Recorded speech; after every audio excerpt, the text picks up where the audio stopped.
Akashic data wall से वापस new Ayodhya की सड़कों पर लैंड करते ही आर्यन और कैप्टन अंगद को रियलाइज हुआ कि उनका डिमेंशन अब पहले जैसा नहीं रहा था। दी ओरिजिनल ओम फ्रीक्वेंसी के कॉस्मिक एको ने ओमनीवर्स की सबसे आखिरी बाउंड्री को पार करके उन दी आउटर गॉड्स को जगा दिया था, जो सृष्टि को कोड नहीं बल्कि उसका सपना देखते हैं। और उनके जागने का असर सीधा रियलिटी पर पड़ रहा था, क्योंकि न्यू अयोध्या का वो एडवांस्ड नियॉन लिट एनवायरनमेंट अब बिल्कुल किसी hyper realistic 3D rendered cyberpunk studio scene की तरह लगातार ग्लिच हो रहा था, जहां बिल्डिंग्स के टेक्सचर्स हवा में घुल रहे थे और आसमान का नीला रंग अजीब सररियल लिक्विड कलर्स में बदलकर जमीन पर बरस रहा था। आर्यन, मेरे सूट के सेंसर्स एक अजीब अनोमली डिटेक्ट कर रहे हैं, कैप्टन ने अपने वाइजर पर फ्लैश होते हुए वार्निंग साइंस को पढ़ते हुए कहा। हमारी रियलिटी का फिजिक्स अब मैथमेटिक्स या लॉजिक पर नहीं चल रहा, ये बिल्कुल किसी अनस्टेबल ड्रीम सीक्वेंस की तरह बिहेव कर रहा है, जहां टाइम आगे बढ़ने के बजाय लूप हो रहा है और अलग अलग डिमेंशंस की एनर्जी फ्लूइड्स की तरह आपस में मिक्स हो रही है। आर्यन ने अपने कॉस्मिक आर्मर की ग्लोइंग ऑरा को स्टेबलाइज करने की कोशिश की, पर उसने देखा कि न्यू अयोध्या की सड़कों पर बहने वाला ये केओटिक एनर्जी फ्लूइड किसी आम प्लाज्मा या रेडिएशन जैसा नहीं था। ये अरबों अलग अलग फ्रीक्वेंसीज का एक भयानक मिक्सचर था, जो आसपास की बिल्डिंग्स और नागरिकों को टच करते ही उन्हें कंप्लीटली रैंडम ऑब्जेक्ट्स या पास्ट मेमोरीज में ट्रांसफॉर्म कर रहा था। दी आउटर गॉड्स हमारी रियलिटी को एक कॉम्प्लेक्स मल्टी लेवल पजल में बदल रहे हैं, क्रोनो गार्डियन। सप्तऋषि कश्यपा प्राइम की आवाज आर्यन के न्यूरल लिंक में वापस गूंजी, जिससे ऐसा लगा जैसे किसी hyper advanced text to speech engine ने यूनिवर्स के रॉ बैकग्राउंड नॉइज को सिंथेसाइज करके आवाज बनाई हो। उनका दिमाग हमारी तरह लिनियर नहीं सोचता, उनके सपने कियोटिक हैं, और अगर इस डिमेंशन की इन आपस में मिक्स हो चुकी कॉस्मिक एनर्जीज को सही तरीके से सॉर्ट यानी अलग नहीं किया गया, तो ये पूरा प्राइम डिमेंशन एक एंडलेस नाइटमेयर में फंस जाएगा, जहां हर एक लेवल पिछले लेवल से ज्यादा भयानक होगा।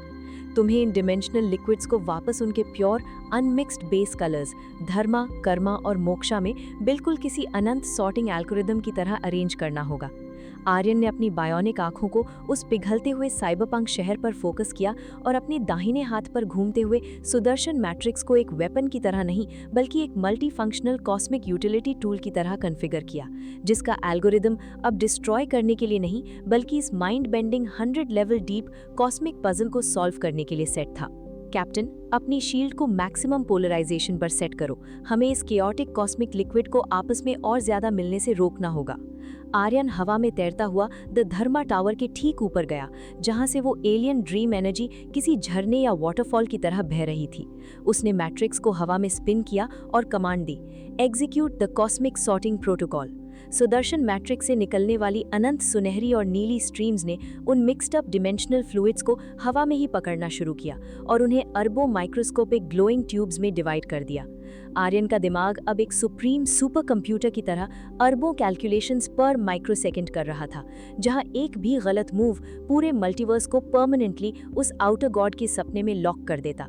जैसे जैसे आर्यन उन एनर्जीज को एक ट्यूब से दूसरे ट्यूब में शिफ्ट करके प्योर कलर्स में सॉर्ट कर रहा था, दी आउटर गॉड्स का वो इनविजिबल द्रवाना सबकॉन्शियस माइंड भयानक रेजिस्टेंस ऑफर करने लगा और हवा में विशालकाय आकारहीन नाइटमेयर एंटिटीज बनने लगी, जो आर्यन का ध्यान भटकाने और इस स्पिरिचुअल सॉर्टिंग प्रोसेस को तोड़ने के लिए उस पर अटैक करने आई।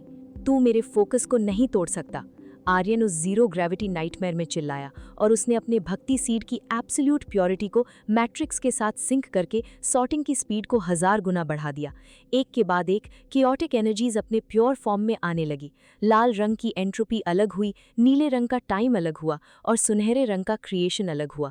और जैसे ही आखिरी ड्रॉप अपनी सही जगह पर सेट हुई, द आउटर गॉड्स का वो हेलिसिनेजेनिक ड्रीमस्केप एक भयानक झटके के साथ टूट गया और न्यू अयोध्या वापस अपने pure physical cyber mythic form में सॉलिडिफाई हो गया। नाइटमेयर एंटिटीज हवा में ट्रांसपेरेंट होकर चीखते हुए गायब हो गईं और आसमान वापस स्टेबलाइज हो गया। कैप्टन अंगद ने एक लंबी राहत की सांस ली और अपना वेपन सिस्टम पावर डाउन कर दिया। तुमने लिटरली सृष्टि को एक पजल की तरह सॉल्व कर दिया आर्यन, पर अगर ये सिर्फ उन दी आउटर गॉड्स के नींद में करवट लेने का असर था, तो सोचो जब वो पूरी तरह जाग जाएंगे तो उनका फिजिकल रूप कैसा होगा। आर्यन हवा से नीचे उतरा, उसका सुनहरा मैट्रिक्स अभी भी हीट रेडिएट कर रहा था और उसकी आंखों में आसमान के उस पार के अनंत अंधेरे की तरफ एक ठहरी हुई नजर थी, जहां से अभी भी एक द्रवाणा सन्नाटा महसूस हो रहा था। वो जाग चुके हैं कैप्टन, और उन्होंने देख लिया है कि इस छोटे से प्राइम डिमेंशन में एक ऐसी आत्मा है जो उनके अनंत केओटिक सपनों को भी फॉर्मेट करके ऑर्डर में ला सकती है। अब वो सपने नहीं भेजेंगे, अब वो रियलिटी को रीराइट करने खुद यहाँ उतरेंगे। न्यू अयोध्या का आसमान एक अजीब से सन्नाटे में डूबा हुआ था, जब अचानक सृष्टि के सबसे पुराने और द्रवाने दी आउटर गॉड्स ने अपने अनंत सपनों से जागकर प्राइम डिमेंशन की फिजिकल रियलिटी में अपने आकारहीन कदम रखे। इस भयानक घटना को किसी कैरेक्टर ने अपनी आवाज में नहीं, बल्कि उस पूरे अस्तित्व ने एक खौफनाक कंपन के रूप में महसूस किया। जहां कैप्टन अंगद के वानर एक्सोसूट के सेंसर्स ने बिना कोई अलार्म बजाए ही वार्निंग देना शुरू कर दिया था कि रियलिटी का सोर्स कोड अब किसी एलियन गॉड के द्वारा लगातार ओवरराइट किया जा रहा है। यदि आउटर गॉड्स किसी मेका सूट या कॉस्मिक आर्मर में नहीं थे, बल्कि ये प्योर आकारहीन अंधेरे और इनकॉम्प्रिहेंसिबल ज्योमेट्रीज के बने थे, जिनको देखने मात्र से इंसानी दिमाग कोलैप्स हो सकता था। नियो अयोध्या की चमकती हुई बिल्डिंग्स लगातार ग्लिच होने लगी और स्पेस टाइम का फैब्रिक बिल्कुल किसी रॉ अनएडिटेड वीडियो फुटेज की तरह बिखरने लगा, जिसमें ना कोई कंटिन्यूटी थी और ना ही कोई लॉजिक। ऐसा लग रहा था जैसे ये देवता हमारी सृष्टि के हर एक फ्रेम को रैंडमली काट रहे हों, ताकि जीवन का अनुभव एक भयानक मीनिंगलेस कियोस में बदल जाए। आर्यन अपने सुनहरे कॉस्मिक आर्मर में ठहरी हुई शांति के साथ खड़ा था। उसकी बायोनिक आंखों ने इस कॉस्मिक डिस्टॉर्शन को स्कैन किया और उसके दिमाग में एक बहुत ही एडवांस्ड और एब्सोल्यूट स्ट्रैटेजी का जन्म हुआ। उसने महसूस किया कि इन अनंत आकृतियों से फ्रेम बाय फ्रेम या फिजिकल स्ट्राइक से नहीं लड़ा जा सकता, क्योंकि इनका अस्तित्व हमारे टाइम फ्लो से बाहर है। इसे ठीक करने के लिए सृष्टि के फैब्रिक पर एक ऐसी ऑटोमेटेड कॉस्मिक प्रोसेस अप्लाई करनी होगी जो रियलिटी के इस बिखरे हुए फुटेज को इंस्टेंटली फिक्स कर सके। अपने सीने में धड़कते हुए भक्ति सीड और उंगली पर घूमते हुए सुदर्शन मैट्रिक्स को आपस में सिंक करते हुए आर्यन ने एक नया और ultimate cosmic edit protocol initiate किया। इस डेविक और हाइपर एडवांस्ड प्रोटोकॉल का मकसद रियलिटी के उस रॉ करप्टेड स्ट्रीम में अनहद नाद का संगीत ऑटोमेटिकली ऐड करना था। दी आउटर गॉड्स के डार्क और द्रवाने विजुअल्स को डिवाइन फिल्टर से क्लेंस करना था और उनके केओटिक स्पेस टाइम जंप्स के बीच smooth harmonised cosmic transitions apply करना था, ताकि सृष्टि का फ्लो वापस अपने परफेक्ट सतयुग के रिदम में आ सके। जैसे ही उसने अपना ये ऑटोमेटेड रियलिटी एडिटिंग प्रोटोकॉल पूरे डिमेंशन पर कास्ट किया, नियो अयोध्या का वो ग्लिच होता हुआ आसमान और जमीन एक ऐसी सुनहरी और नीली रोशनी में नहा गए, जहां दी आउटर गॉड्स की हर एक डिस्ट्रक्टिव मूवमेंट ऑटोमेटिकली करेक्ट होने लगी। उनके भयानक डार्क मैटर अटैक्स मैट्रिक्स के डिवाइन फिल्टर्स से गुजरकर हार्मलेस सेलेस्टियल डस्ट में बदलने लगे और उनके द्वारा फाड़े गए स्पेस टाइम के गैप्स उन स्मूथ कॉस्मिक ट्रांजिशन से भरने लगे जिन्होंने यूनिवर्सेस को बिना किसी झटके के वापस जोड़ दिया। दी आउटर गॉड्स का वो इनकॉम्प्रिहेंसिबल गुस्सा और उनका केओस इस अनहद नाद के ऑटोमेटिक बैकग्राउंड म्यूजिक में डूबकर अपनी पावर खोने लगा।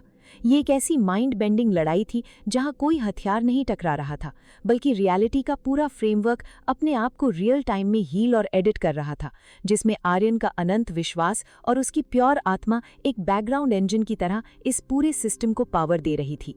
कैप्टन अंगद और उस रियलिटी में मौजूद हर एक आत्मा ने उस डिवाइन इंटरवेंशन की अनंत शांति को महसूस किया, जब वो भयानक आकारहीन देवता उस ऑटोमेटेड कॉस्मिक परफेक्शन के आगे धीरे धीरे ट्रांसपेरेंट होने लगे। उनकी पावर सृष्टि के इस नए और अनब्रेकेबल रिदम को बाईपास नहीं कर पा रही थी। इस अनंत कॉस्मिक एडिटिंग के चलते प्राइम डिमेंशन का अस्तित्व वापस अपने सबसे सुंदर और प्योर फॉर्म में रेंडर हो चुका था और सृष्टि का वो द्रवाना सपना हमेशा के लिए फॉर्मेट हो गया। हालांकि अनंत समुद्र में ठहराव हमेशा के लिए नहीं होता और उस पूरे डिमेंशन के ठीक होने के बाद आसमान के सबसे आखिरी कोने में एक नई अनजान रोशनी टिमटिमाने लगी थी, जो इशारा कर रही थी कि क्रोनो गार्डियन का सफर अपने अगले सबसे मिस्टिकल चैप्टर की तरफ बढ़ चुका है।